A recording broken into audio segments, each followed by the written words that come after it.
Pooja and welcome to Food Without Borders. Today I'm going to show you a recipe which is a stir fry and it's quite a mouthful. I like to call it the ginger, prawn, pineapple stir fry. So you know what the ingredients really are in it by now, which we saute with some onions and peppers, and this is like a perfect weekday meal, people. You will love to make this. You can have it with steamed vegetables, you can have it on a bed of rice, and so let's get started. So the first rule to making a good stir fry, I think that's the only rule that I have for making this stir fry, is to prep your ingredients ahead of time. Now here's the thing, if you have your ingredients hitting the pan, because we are working with high heat and you are prepping all these ingredients as you go, you might overcook your prawn, you might burn your aromatics, that is the ginger and the garlic, and that wouldn't be fun. So what I do is I prep all my ingredients, all the chopping, cleaning, washing, anything that you need to do is already done.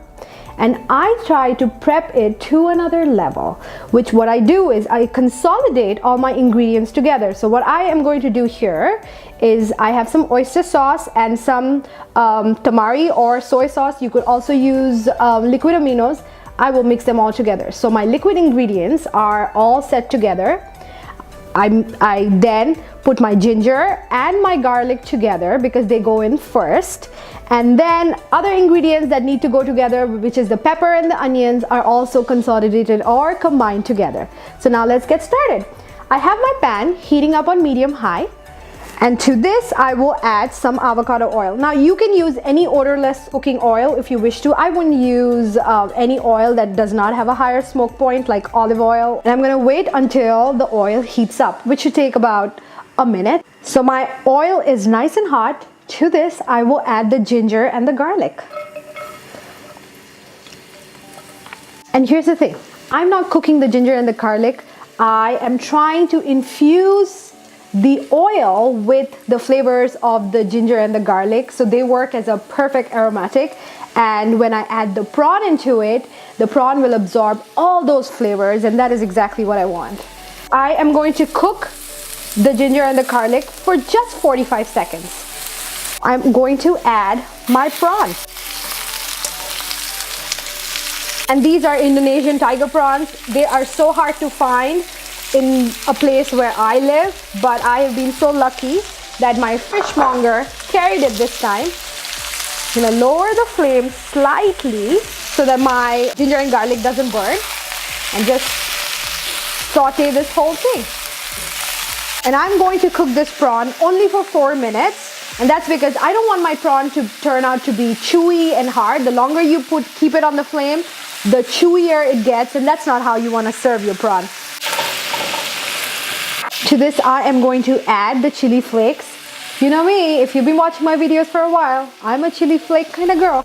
I love my heat. Stir that in. And looks like my prawn is almost done. I am going to add the onions that I have sliced and the peppers. You can use any peppers of your choice, red, green. And the idea here is to just roast the peppers and not make them soggy. So we are just going to roast them for about a minute.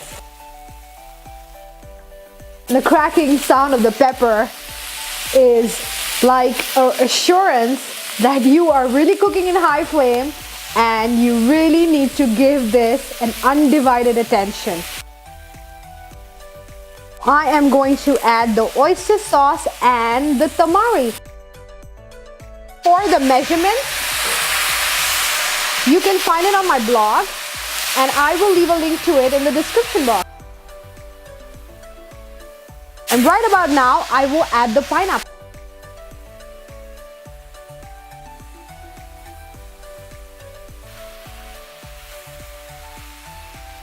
And I usually don't have to add any salt to this because the oyster sauce and the tamari have plenty of salt.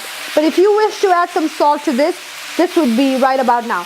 I am going to let this cook on a medium-high flame. So folks, this is about done. I let it cook for about 2 minutes on medium flame just so that the moisture is completely gone. I'm going to turn off the flame, and now I am going to plate it.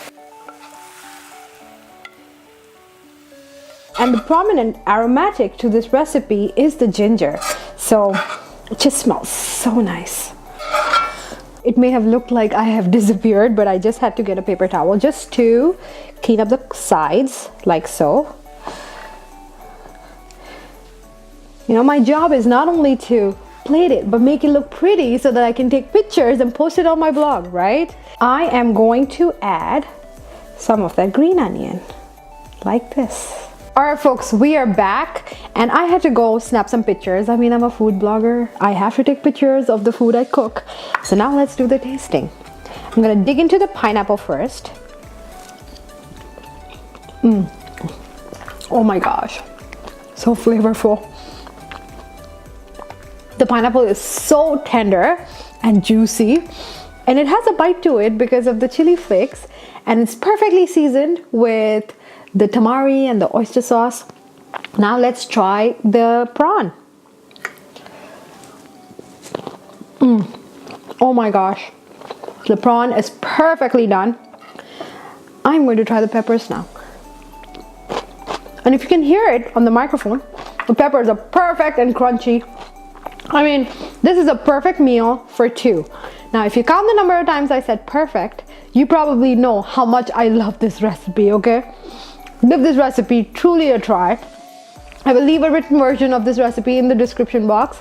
And my mouth is full and I'm super hungry and I need to go chow this down. So I will see you next week. Bye.